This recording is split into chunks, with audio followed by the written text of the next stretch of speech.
थालीपीठ बनवण्यासाठी आपण ज्वारीचं पीठ, हुलग्याचं पीठ, बेसन पीठ, मुगाच्या डाळीचं पीठ, हळद,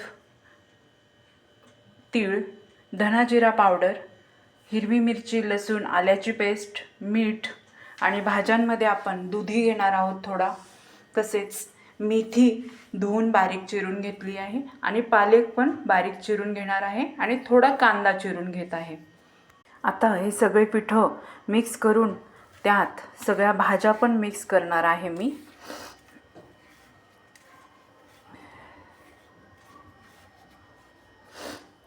ह्या सगळ्या भाज्या पालक, दुधी भोपळा किसून घेतला आहे सालून, मेथी आणि कांदा ह्या भाज्या पण ह्या पिठात टाकून घेत आहे मी आता एक एक।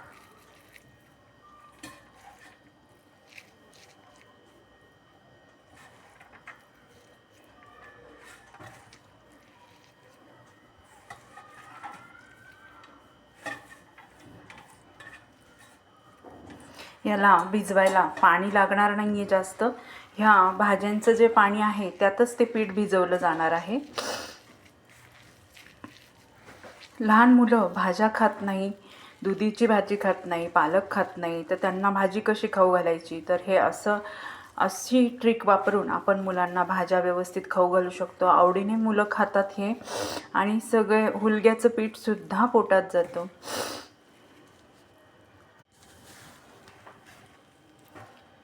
बघू शकता हे पीठ त्या भाज्यांमध्येच हे पीठ भिजवलं गेलं आहे, पाण्याची गरज पडत नाही आहे, एकदम नॉर्मल थोडंसंच पाणी लागणार आहे याला। आणि हे पीठ घट्टच ठेवायचं आहे, थोडा वेळ ठेवल्यानंतर याला थोडंसं पाणी सुटतं, त्यामुळे फार पातळ भिजवायचं नाही आहे थालीपीठाचं पीठ, थोडंसं घट्टच ठेवायचं आहे। असं छान घट्ट गोळा तयार झाला आहे। आता हा 10 ते 15 मिनटं असाच ठेवणार आहे बाजूला आणि मग याच्यात गरम गरम थालीपीठं करणार आहोत आपण। पीठ छानपैकी भिजलं आहे, आता आपण व्यवस्थित एक गोळा घेऊन त्याचं छान थालीपीठ लावून घेणार आहोत आणि ते भाजून घेणार आहोत।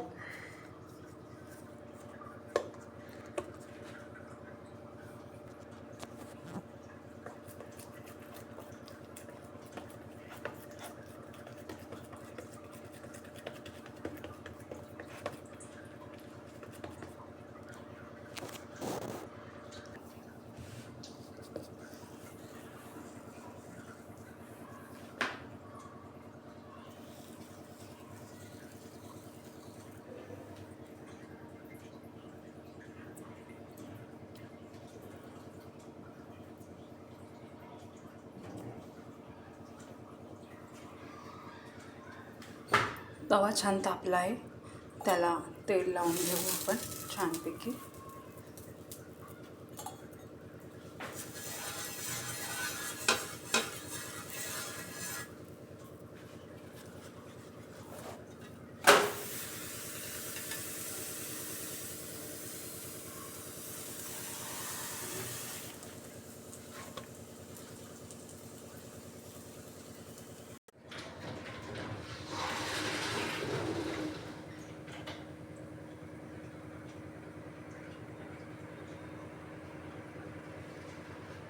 तूप टाकून छान भाजून घेणार आहोत। गॅस मोठाच ठेवायचा आहे भाजताना।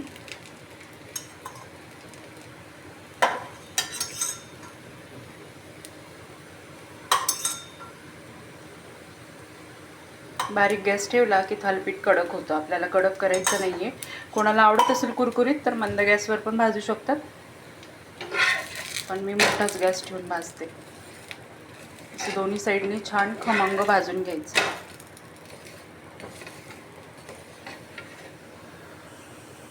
बघू शकता असं छान खरपूस दोन्ही साईडनी भाजले गेले।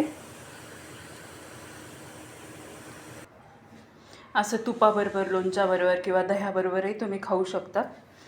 नाश्त्यासाठी, जेवणासाठी सुद्धा रात्रीच्या छोट्या भुकेसाठी हे थालीपीठ अतिशय छान आणि सुंदर आहे।